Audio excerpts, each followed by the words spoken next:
করার জন্য বিনীত অনুরোধ জানাচ্ছি আজকের অনুষ্ঠানের প্রধান বক্তা হাফেজ মাওলানা আব্দুল আউয়াল খুলনা খলিফা পীর সাহেব চরমনাই।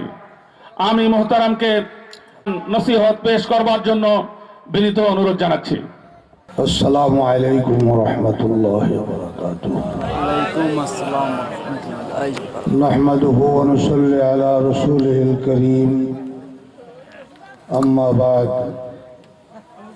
আউযু বিল্লাহি মিনাশ শাইতানির রাজীম। বিসমিল্লাহির রাহমানির রহিম। সদর জলসা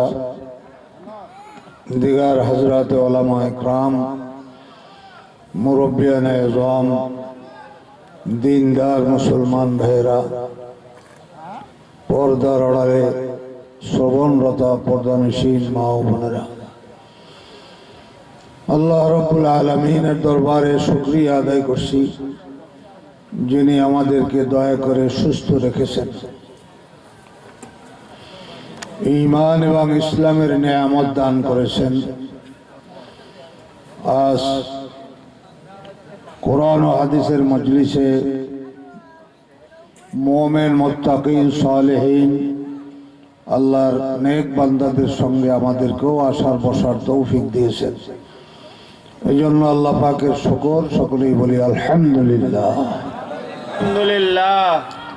তো দাবির ভিত্তিতে আমি দুই একটা কথা বলবো, যেহেতু আপনারা সকলে এক বাক্যে স্বীকার করেছেন যে আল্লাহর এই দাবিটা সত্য। আমাদের রাসূল মুসলমান জাতির জন্য বিশ্ব নবী একটি বড় নেয়ামত। আল্লাহ তাআলা মুসলমানদেরকে যে দুইটি নেয়ামত দান করেছেন তার মধ্যে একটি হলো কোরআন শরীফ আর একটি হলো বিশ্ব নবী। বিশ্ব নবীকে আল্লাহ আমাদের নবী বানিয়েছেন, এটা মুসলিম জাতির জন্য বড় নেয়ামত। শুধু মুসলমানরা নয়, সারা দুনিয়া একথা স্বীকার করতে বাধ্য হয়েছে যে দুনিয়ার মধ্যে 100 মহামানবদের যে তালিকা প্রণয়ন করা হয়েছে অক্সফোর্ড বিশ্ববিদ্যালয়ের সামনে, সে তালিকা লিপিবদ্ধ করে টাঙ্গিয়ে রাখা হয়েছে।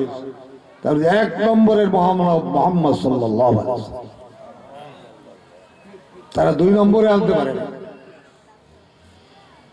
যে 1 নম্বরের মহামানব মুহাম্মদ সাল্লাল্লাহু আলাইহি সাল্লামকে তারা সাব্যস্ত করেছে, নির্ধারণ করেছে এটা কোন দিক থেকে তিনি মহামানব। দুনিয়ার যত দিক আছে সমস্ত দিক থেকে বিশ্বনবী মহামানব ছিলেন। আদর্শের দিক থেকে মহামানব, রাষ্ট্র পরিচালনার দিক থেকে মহামানব, সমাজ সংস্কারের দিক থেকে মহামানব, আল্লাহর প্রিয় পাত্র হওয়ার দিক থেকেও মহামানব। কিন্তু আজকের আমরা মুসলমানরা রাসূলের আদর্শকে শ্রেষ্ঠ আদর্শ হিসাবে কিন্তু গ্রহণ করে নিতে পারি নাই।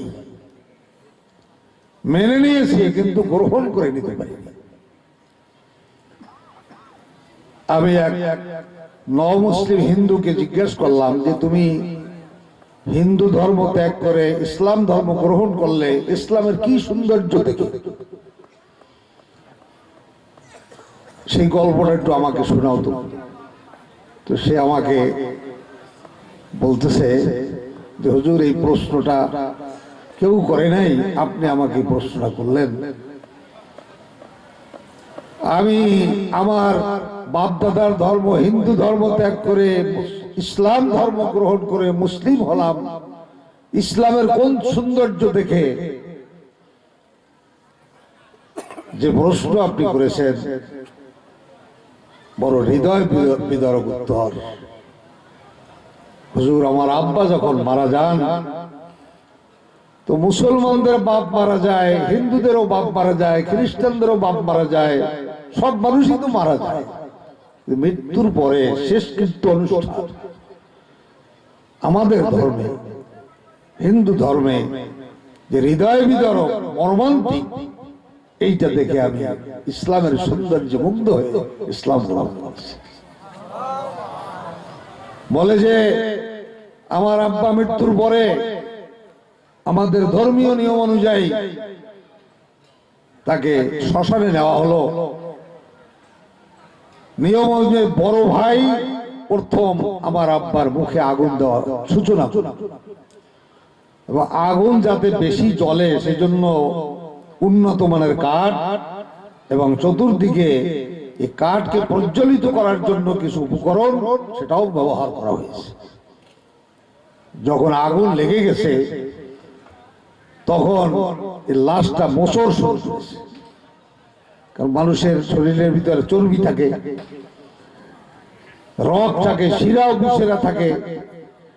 আগুন লেগে যখন এটা নড়াচড়া শুরু হয়েছে তখন বড় ভাই একটা বাঁশ নিয়ে পিটান শুরু করেছে। এই মর্মান্তিক অবস্থা দেখে পাশাপাশি আমার মুসলিম ভাইদের আব্বা মারা যাওয়ার পরে ইসলামের নিয়ম অনুযায়ী কি সুন্দর গরম পানি দিয়া, আদো আদো গরম পানি দিয়া গোসল করিয়ে সাবান লোবান দিয়ে বাজারের থেকে নূতন কাপড় এনে নূতন পোশাক পরিধান করে কত যত্নের সঙ্গে তাকে কবরের মধ্যে রাখা হলো। ইসলামের এই সৌন্দর্যটা দেখে আমি মুগ্ধ হয়ে হুজুর আমি ইসলাম গ্রহণ করেছি। আচ্ছা আপনারা বলুন, একজন মানুষ মুসলমানের ঘরে জন্মগ্রহণ করেছে, জীবনে একক তো নামাজও পড়ে নাই, ইসলামের কোন নিয়ম মানে নাই, তার মৃত্যুর পরে কি তার গায়ে আগুন দেওয়া হয়? শ্মশানে নেওয়া হয় না কবরে নেওয়া হয়? তাকেও কবরে নেওয়া হয়, তাকেও